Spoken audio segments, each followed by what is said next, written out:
So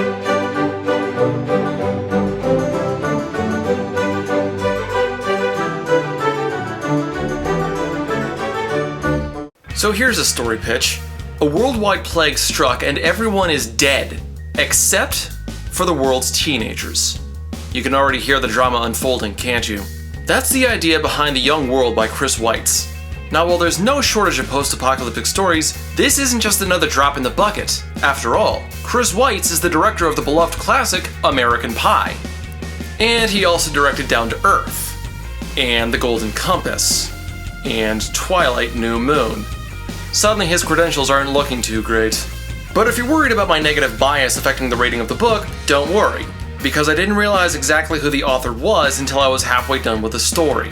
The story follows two teenage members of a tribe living in what's left of Washington Square. The leader, Jefferson, and the girl he secretly has a crush on, Donna. With the plague still threatening to kill them as soon as they reach maturity, they just spend their days trying not to starve to death or get killed by a rival gang. One day, one of Jefferson's friends named Brainbox comes across a clue that might help them cure the disease, but it would require them to travel outside of Manhattan to do it. So, Jefferson, Brainbox, Donna, and two others from the tribe set off across different tribal territories, fighting for survival every step of the way to search for a cure that may not even exist. The book is written in first-person perspective as seen through the eyes of Jefferson and Donna. Like in Monument 14, Skies on Fire, and Savage Drift, their text fonts are different. But where Skies on Fire used fonts to illustrate more about their narrator's character, The Young World does not. The change in text seemed like the author heard of the concept, decided why not, didn't understand the concept, but included the differing fonts anyway. Jefferson and Donna have differing personalities, but the text used is so similar that it took me a few chapters to even notice the difference. I'm not even sure why the author chose to bother with this outside of some perceived obligation. Published in 2014, The Young World offers a wide range of characters.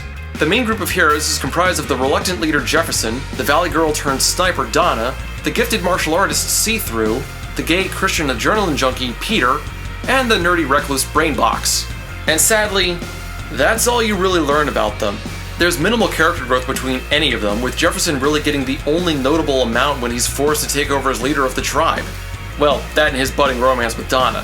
However, the romance didn't carry a will they won't they vibe so much as a will they just get it over with one. Other than that, everyone is pretty much the same leaving the story as when they entered it. We're supposed to like the characters because the author tells us they're cool. Other writers out there should be familiar with show, don't tell, and will recognize why this is a mistake. But characters aren't the only way books appeal to readers. What about action? But of course! A book set in a post-apocalyptic land with no law should lead itself to some Mad Max-style fight scenes, right? Well, no. There are plenty of fight scenes, mind you, but the detail is so scant that I sometimes had to go back and reread a passage just because I couldn't always tell what was going on. Details rush by so quickly that they can be hard to grasp. That, of course, just takes you out of the action, which then becomes about as intense as a scene with characters discussing flower arrangements over tea. Combine that with the poorly constructed characters, and the action scenes become something to skip over.